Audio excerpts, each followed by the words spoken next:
alienação parental é a interferência na formação psicológica da criança ou do adolescente, promovida ou induzida por um dos genitores, pelos avós ou pelos que tenham a criança ou adolescente sob a sua autoridade, guarda ou vigilância para que repudie genitor ou que cause prejuízo ao estabelecimento ou à manutenção de vínculos com este. Este é o tema do assunto da unidade. Acompanhe. Voltamos então, pessoal, para continuarmos estudando o princípio da afetividade, ainda trabalhando a ideia dos princípios de direito de família, e dentro do princípio da afetividade nós vamos falar agora da famosa SAP. Já ouviu falar da SAP? O que é a SAP? Síndrome de alienação parental. SAP, S-A-P, Síndrome de alienação parental.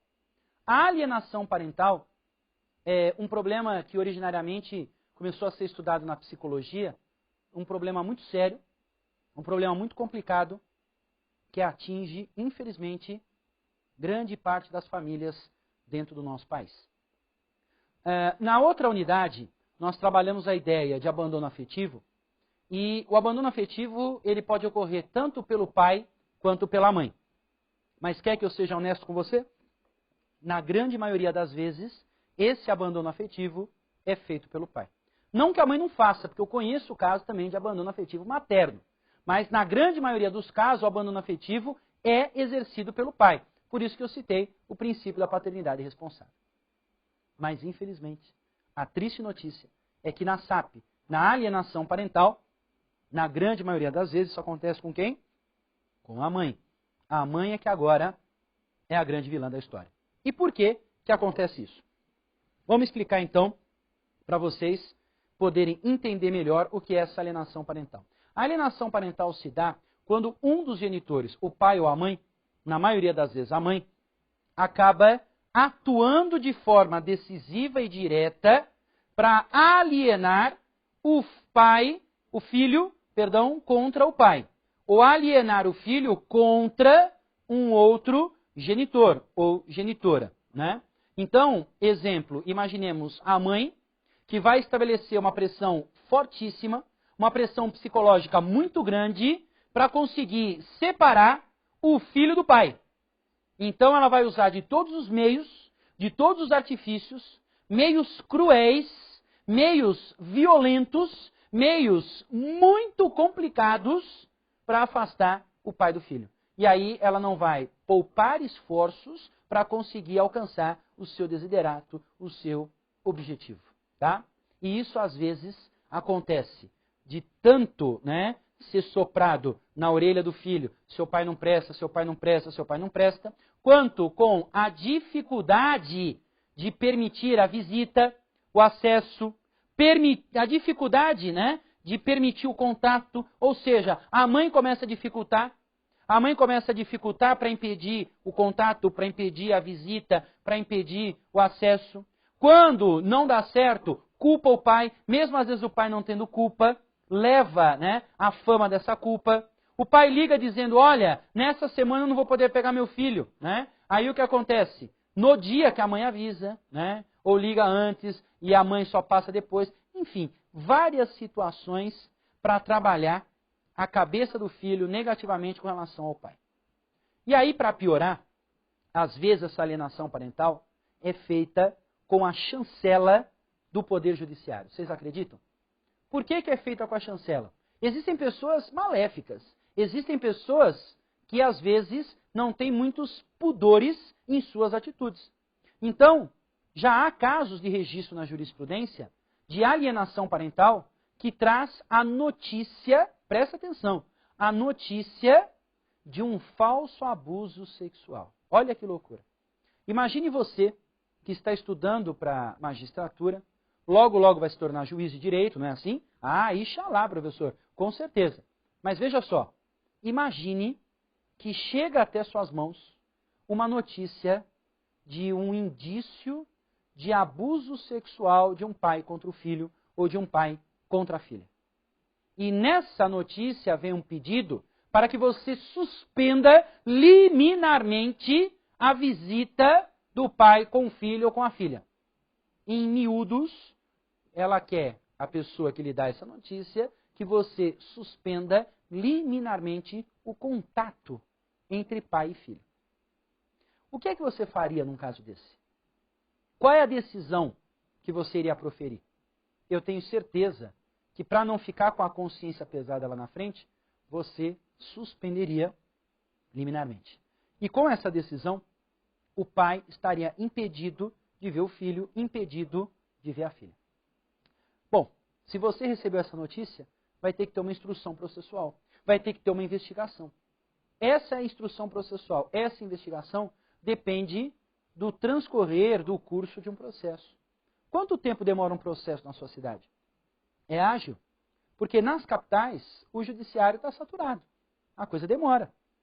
Se você pensar os inúmeros recursos, se você pensar as perícias que devem ser feitas num processo como esse, sabe o que pode acontecer? Uma demora de aproximadamente 6, 8 ou 10 anos. Você consegue imaginar aquela tua liminar dada para afastar o pai do filho perdurar por 10 anos? Você consegue imaginar isso? Você consegue ter essa ideia? Você imagina que situação complicada? Porque veja só, em grande parte dessas situações, vocês acreditam que se chega à conclusão, depois de 6, 8, 10 anos, de que não houve abuso sexual nenhum? De que aquilo foi uma notícia falsa? De que aquilo foi um artifício da mãe para afastar o filho do pai? Agora, 6 anos, 8 anos, 10 anos depois, em que o pai não vê mais o filho, vão permitir de novo essa visita? Como? De que maneira? Vão apresentar dois estranhos? Um olhando para a cara do outro e falando o quê? Seria possível recuperar os 10 anos perdidos? Seria possível voltar no tempo e conseguir colocar 10 anos perdidos em ordem numa conversa de algumas horas ou de alguns dias? Então, na verdade, o objetivo da mãe acaba sendo objetivado, acaba sendo alcançado. O objetivo da mãe dá certo, mesmo posteriormente se descobrindo que ela usou de um artifício. Essa que é uma situação muito complicada, essa que é uma situação muito triste e que, infelizmente, inúmeras famílias sofrem desse problema. Se você tiver interesse no tema, eu queria fazer uma recomendação. Tem um documentário muito interessante chamado A Morte Inventada. A Morte Inventada é um documentário que retrata muito bem isso, né? Com, na verdade, reportagens que abordam não só juízes, promotores, desembargadores, né? Advogados, assistentes sociais, falando da alienação parental, mas também depoimentos de quem viveu, quem vivenciou essa alienação parental. Quem fez foi um cineasta chamado Alan Minas, que sofreu com esse problema. Você pode até pela internet descobrir aí, né, aonde adquirir esse documentário. Tem um site, www.amorteinventada.com.br. É interessante, vale a pena para você entender melhor o que é essa situação cruel. Por conta dessa crueldade gigante, complicadíssima, é que hoje nós temos uma legislação que vai falar dessa questão relacionada à alienação parental. Qual é a lei? A lei é a Lei 12.318, de 26 de agosto de 2010. 12.318, de 26 de agosto de 2010. Essa lei traz inúmeras situações interessantes sobre alienação parental, como, por exemplo, o seu conceito. Olha que interessante. A lei conceitua o ato de alienação parental como a interferência na formação psicológica da criança ou do adolescente, promovida ou induzida por um dos genitores, pelos avós ou pelos que tenham a criança ou adolescente sob sua autoridade, guarda ou vigilância, para que repudie genitor ou que cause prejuízo ao estabelecimento ou à manutenção de vínculos com este. Então veja que a lei até se preocupou em estabelecer um conceito do que é que seria essa alienação parental. O artigo 2º da referida lei, ele mostra quais são as formas em que pode ocorrer essa alienação parental. Claro que ele vai apresentar um rol taxativo, tá? Um rol taxativo de como é que pode se dar essa alienação parental. Então ele coloca o seguinte, que basta a prática, direto ou indiretamente, né, pessoalmente ou por auxílio de terceiro, das seguintes situações. Primeiro, realizar campanha de desqualificação da conduta do genitor no exercício da paternidade ou maternidade. Seu pai não presta, seu pai é um canalha, né? Dificultar o exercício da autoridade parental. Dificultar o contato da criança ou adolescente com o genitor. Dificultar o exercício do direito regulamentado de convivência familiar, que seria o antigo direito de visita. Omitir deliberadamente a genitor informações pessoais relevantes sobre a criança ou adolescente, inclusive escolares, médicas e alterações de endereço, né? Vai ter uma festa na escola, a mãe não informa. Olha que situação complicada, né? Apresentar falsa denúncia, aí entra aqui a hipótese, né? Apresentar falsa denúncia contra genitor, contra familiares deste ou contra avós para obstar ou dificultar a convivência deles com a criança ou adolescente. Mudar o domicílio para local distante sem justificativa, né? As pessoas estão domiciliadas em São Paulo, se separam para dificultar, a mãe fala, vamos lá para Manaus, vamos lá para o Acre, né? Que é para dificultar o acesso, para dificultar a visita, né? Então, mudar o domicílio para local distante sem justificativa, visando a dificultar a convivência da criança ou adolescente com o outro genitor, com familiares destes ou com avós, tá? Então, para essa citada lei, a alienação parental vai ferir, né, a questão das garantias fundamentais, tá?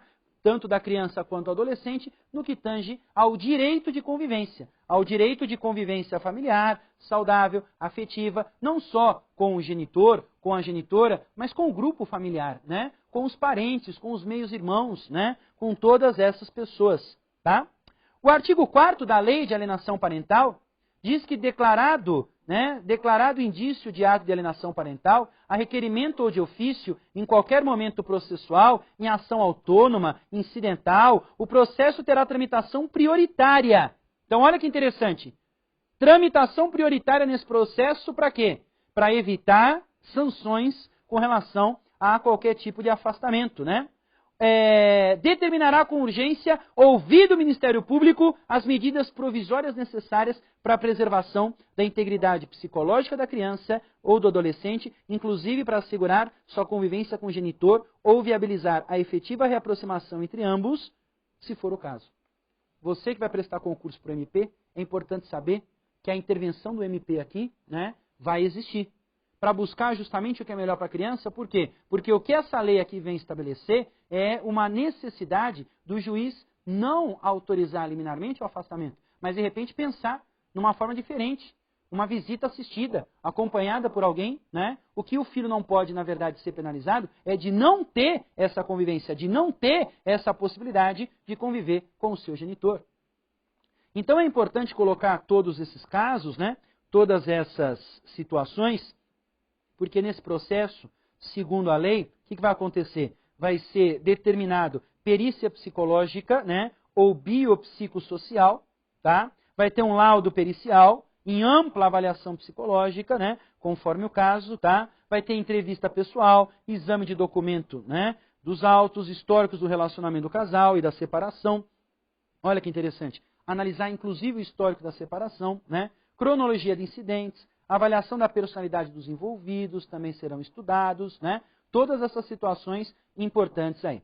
O artigo 6º ainda dessa lei diz que, caracterizados atos típicos de alienação parental ou qualquer conduta que dificulte a convivência da criança ou adolescente com o genitor, em ação autônoma ou incidental, o juiz poderá, cumulativamente ou não, sem prejuízo da decorrente responsabilidade civil ou criminal e da ampla utilização de instrumentos processuais, aptos a inibir ou atenuar seus efeitos, fazer o seguinte.